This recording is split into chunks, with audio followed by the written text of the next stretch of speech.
جب بھی اللہ سے مانگیں اس کا فضل مانگیں۔ اللہ کا فضل بہت بڑی نعمت ہے۔ جب ہر چیز کے ساتھ اللہ کا فضل مانگیں گے تو پھر آپ کو اپنی زندگی میں اللہ تعالیٰ کی مہربانی، عنایت، کرم، فضیلت، بڑائی سب کچھ آپ دیکھیں گے اپنی زندگی میں، وہ سب ظاہر ہوگا۔ صرف اللہ تعالیٰ سے علم نہ مانگیں، کیونکہ اگر آپ علم مانگیں گے اور ساتھ فضیلت والا علم نہ مانگا تو کیا فائدہ؟ علم تو شیطان کے پاس بھی بہت تھا، لیکن جو علم آپ کو دانائی، حکمت نہ دے سکے اس علم کا کیا فائدہ؟ جب بھی علم مانگیں دانش و عطا والا علم مانگیں، ایسا علم جو عمل والا ہو، جو آپ کو اللہ اور اس کی مخلوق کے قریب کر دے، جو آپ کو اچھے برے کی تمیز سکھا دے۔ اگر فضل والا علم ہوگا تو دنیا میں بھی اور آخرت میں بھی وہ دونوں آپ کے جہان سنوار دے گا۔ اور جب بھی اللہ تعالیٰ سے دولت مانگیں تو ہمیشہ فضل والی مانگیں، کیونکہ اگر آپ کی دولت میں اللہ کا فضل شامل نہیں تو وہ کسی کام کی نہیں۔ دولت تو قارون کے پاس بھی بہت تھی، لیکن اس دولت میں اللہ کا فضل شامل نہیں تھا تو وہی دولت اس کے لیے وبال جان بن گئی۔ ہمیشہ میری ایک بات یاد رکھیں، ضروری نہیں کہ بڑی گاڑی میں بیٹھ کر آپ کی عقل بھی بڑی ہو جائے، بڑے گھر کو لے کر آپ کا دل بھی بڑا ہو جائے۔ بہت سی بڑی گاڑیوں میں کم عقل اور بہت سے بڑے گھروں میں چھوٹے دلوں کے رہتے ہیں۔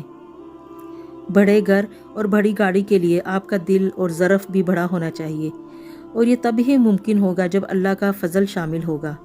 فضل والی دولت، عطا والی دولت ہوگی تو عنایت والی دولت ہوگی، تو اس دولت جسے پانے کے بعد آپ کسی کو کمتر نہ سمجھیں اور آپ کی محفل میں کوئی اپنے آپ کو چھوٹا نہ سمجھے۔ ایسی دولت صرف آپ کے لیے ہی نہیں خوشی اور اطمینان کا سبب بنے گی، بلکہ دوسروں کو بھی ایک خوشی اور ایک اطمینان دے گی۔ اور جب بھی شہرت، عزت مانگنی ہو تو ہمیشہ فضل والی مانگیں۔ فرعون کو شہرت ملی، بادشاہت ملی، وہ اپنے آپ کو خدا سمجھنے لگا۔ ایسی شہرت جو آپ میں غرور، تکبر پیدا کرے، اس سے پناہ مانگے۔ اگر فضل والی شہرت، عزت ہوگی تو بزرگی، بخشش والی ہوگی، اور بغیر فضل کے جو عزت ہوگی وہ ایسے ہی ہے کہ آپ کو عزت ملے اور آپ اس عزت کو لے کے اب باقی سب کو بے عزت سمجھنا شروع کر دیں۔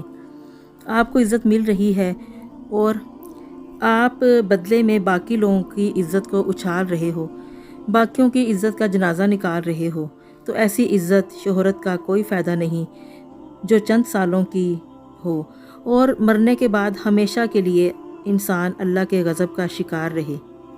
تو ہمیشہ اللہ کے کرم والی، فضیلت والی عزت، شہرت مانگیں، اور ہمیشہ یہ دعا کریں اللہ ہمیں علم، دولت، عزت، شہرت، صحت جو بھی دینا اپنے فضل و کرم والا دینا۔ اگر آپ کا رحم ان سب چیزوں میں شامل ہوگا تو ہی ہم صحیح معنوں میں دونوں جہانوں میں کامیاب ہوں گے۔ اور اسی لیے ہم سب کو یہ دعا کرنی چاہیے، اللہ ہم سب کو اپنے رحم، اپنے کرم، اپنے فضل والے وسیع رزق میں سے، غیب کے خزانوں سے تمام نعمتیں عطا فرمائے۔ آمین۔